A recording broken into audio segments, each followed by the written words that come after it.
کوئی بھی قول اور فعل شریعت کی دلیل اور حجت کی حیثیت نہیں رکھتا۔ تمہارے لیے اگر حجت ہے تو کلام پاک ہے، محمد رسول اللہ کی حدیث ہے، اجماع ہے، اس کے سوا تمہارے لیے کوئی چیز حجت نہیں۔ لہذا جو تصور ہے ہمارے یہاں آج نذرانے کا وہ الگ بات ہے، مگر حاضرین کرام پہلے جو نذرانے کا تصور تھا، غوث اعظم امیروں سے لیتے تھے، غریبوں کو دیا کرتے۔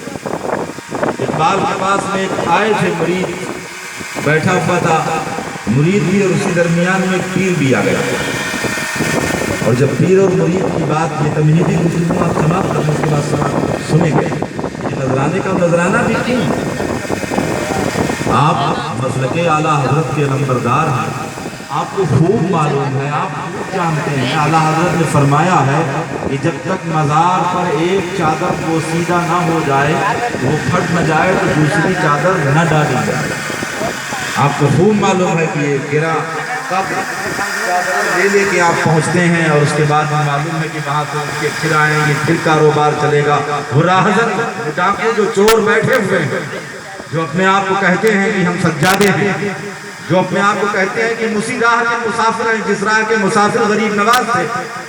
غریب نواز کی شان تو یہ تھی کہ عید کے روز اندھے بچے کو جب بے لباس دیکھتے تھے تو اپنا لباس اسے اتار کے دے دیا کرتے تھے۔ یہ شان تھی کہ جب گھر میں دودھ پینے کے عالم میں وہ مدت رضات کہ جب آپ دودھ پیتے تھے، آپ کی ماں فرماتی ہے کہ میرا معین الدین جب میری گود میں دودھ پیتا تھا، اور وہ ایام میں اگر کوئی عورت دودھ پیتے ہوئے بچے کو میرے گھر میں لاتی تھی اور وہ بچہ اگر روتا تھا تو غریب نواز بھی اس بچے کے ساتھ رونے لگے، جب تک میں اسے اپنا دودھ نہ پلا دیتی غریب نواز اسی صورت سے روتے تھے۔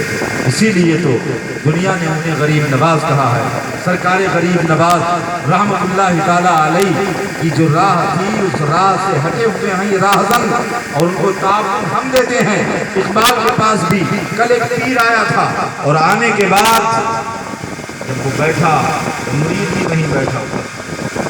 مرید نے پیر جی سے کہا کہ ہمارے لیے دعا فرما دیجیے، ہم پہ قرضہ، ہمارے لیے دعا فرمائیں، ہم پر قرضہ ہے۔ مریدین اکثر و بیشتر پیروں سے یہ عرض معروف دعا تعریف کیوں کہتے ہیں؟ پیر تو روشن ضمیر ہوتا ہے، حالانکہ سامنے سے مرید اپنے حالات بیان کرتا ہے۔ حضرت حالات بہت خستہ ہیں ہمارے لیے دعا فرما دیجیے، ہم ان مشکلوں میں ہیں، مگر پھر اس کے بعد ان سے نذرانہ لیا جاتا ہے۔ اقبال نے جب دیکھا تھا اور مرید کہہ رہا تھا کہ سرکار ہم مقروض ہیں، ہمارے لیے دعا کر دیجئے، لہذا پیر نے دعا کے لیے ہاتھ اٹھائے تھے، اور جب وہاں سے رخصت ہوا تھا پیر تو 10 روپے اس مرید نے اپنی جیب سے نکالے تھے اور پیر کے ہاتھوں پر رکھے تھے، تو اقبال ہنس رہا تھا، اور جب ہنسا تھا اقبال قلندر لاہوری تو پیر نے کہا تھا جناب کیوں ہنس رہے ہو؟ کہا ہم تمہاری دعا کی قبولیت پر اور اس کی تاثیر پر ہنس رہے تھے کہ تمہاری دعا کتنی جلد قبول ہو رہی ہے۔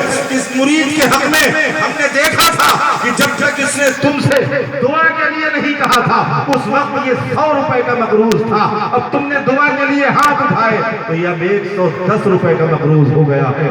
اسی سے متاثر ہو کر کے اقبال نے کہا تھا نذرانہ نہیں سود ہے پیرانے حرم کا، ہم کو تو میسر نہیں مٹی کا دیا بھی، گھر پیر کا بجلی کے چراغوں سے ہے روشن۔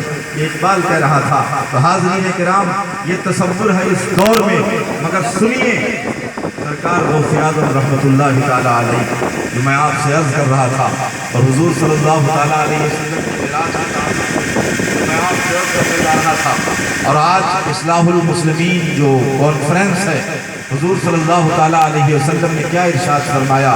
روایت کے اندر آتا ہے کہ صحابی تیسری طرف سے آئے، عرض کی یا رسول اللہ دین کس چیز کا نام ہے؟ آپ نے فرمایا دین اچھے اخلاق کا نام ہے، مکمل دین اچھے اخلاق کا نام ہے۔ حضور غریب نواز کی بارگاہ میں قینچی پیش کی نذرانے کے طور پر، تو آپ نے ارشاد فرمایا تھا تربیت اور اصلاح اس صورت سے نہیں ہوتی۔ آپ نے فرمایا میرے مرید تیرا شکریہ، تیری محبتوں کا شکریہ، مجھے قینچی نہ دے، مجھے قینچی نہ دے، مجھے سوئی اور دھاگا لا کے دے، میرا کام کاٹنے کا نہیں ہے، میرا کام جوڑنے کا۔